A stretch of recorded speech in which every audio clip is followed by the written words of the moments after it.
Hello there, I'm Adam from WrestleTalk, and this is the news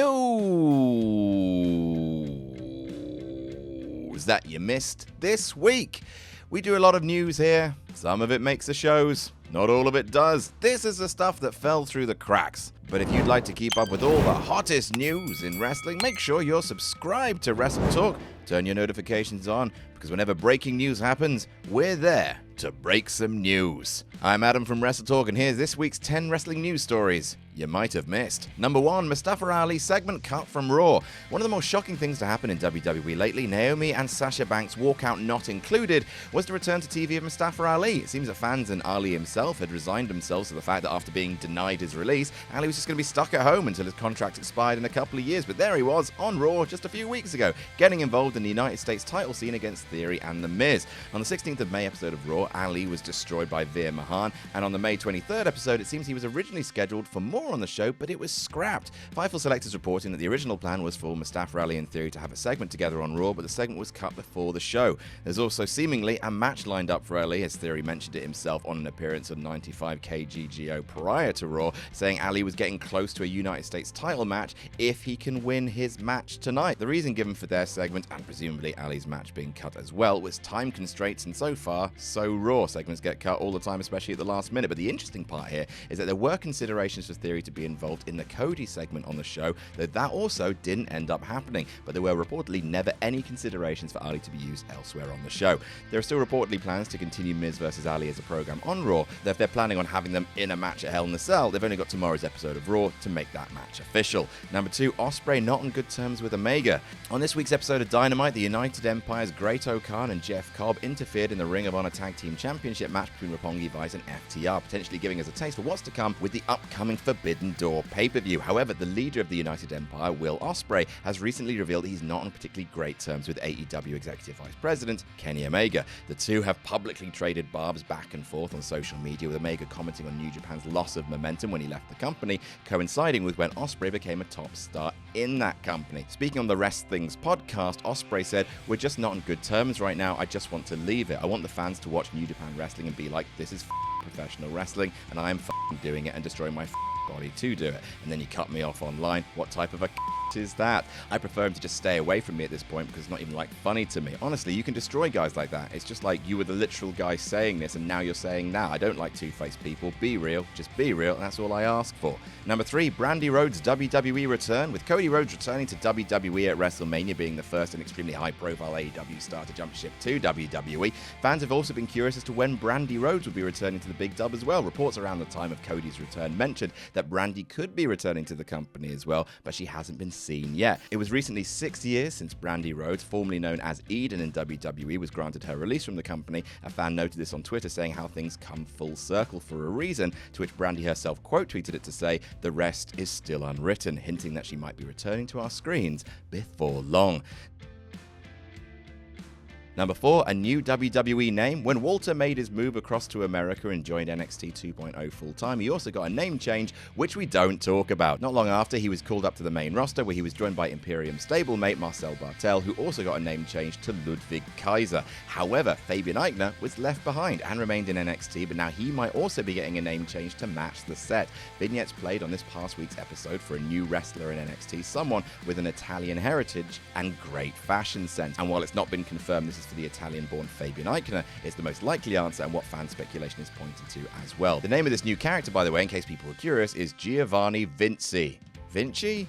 Vinci. I don't buy it, not Italian enough for me. Number 5, a scrap WWE name. Let's stick with the new WWE name theme for now, as the newly renamed Butch joined the main roster alongside Sheamus and Ridge Holland, and for a while the trio were just called Sheamus, Ridge Holland, and Butch. Pat McAfee called them a variety of names on commentary, but none of them seemed official. But on last week's episode of SmackDown, they were officially given the name the Brawling Brutes. I just assumed that they were called Fight Night from the amount that Pat loved the name, but anyway, it turns out this seemingly wasn't the first choice of name for the group, as WWE trademarked 2 other names for them before landing on Brawling Brutes, and they were the Bloody Brutes and the Brutal Brutes. Missing from the list, of course, is the Brutish Brutes the Brackish Brute, the Broiling Brute, and the Bratislavian Brute, which I assume were pitches that all got shot down. Bloody brute. Number 6, Kurt Angle's surgery. And now let's talk about my hero, Kurt Angle, who everyone was really excited for when he returned to WWE to be the Raw General Manager back in 2017. Unfortunately, that run wasn't quite what people wanted it to be, as Angle came out with his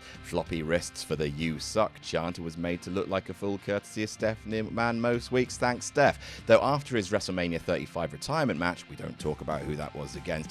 Pretty sure it was John Cena. Angle's days in the ring were seemingly over, and something that has reaffirmed this was the fact that Angle recently underwent double knee replacement surgery, which he mentioned when he took to Twitter to thank people for all their well wishes, saying that rehab was no doubt going to be a bit. If you won a gold medal with a broken freaking neck, he can handle this. Wishing for a speedy rehab and recovery for you, Kurt. Number 7, Kyle O'Reilly AEW update. It's been a while since there were any debuts on AEW TV aside from Great O'Khan this past week, Konosuke Takeshita in the weeks prior, W. Morrissey in his challenge against Wardlow, Big Damo in his match against Sean Spears, as well as surprises like Johnny Elite, and the return of Maki Ito in the Owen Hart tournaments. Maybe there have actually been some debuts lately. Anyway, the point is that you may have forgotten that only a few months ago, Kyle O'Reilly made his shock AEW debut, joining Adam Cole in the Undisputed Elite. But how long will he be staying in AEW for? KOR confirmed on the Toddcast podcast that he signed a 5-year deal with AEW, seeing him through to when he'll be 40 years old, goodness me, mentioning that by then he'd like to have had lots of gold, being at least a champion for the company, or a multi-time tag team champion, or just having fun, focusing on putting on good matches. That is, after all, what Kyle O'Reilly is very good at, putting on good matches.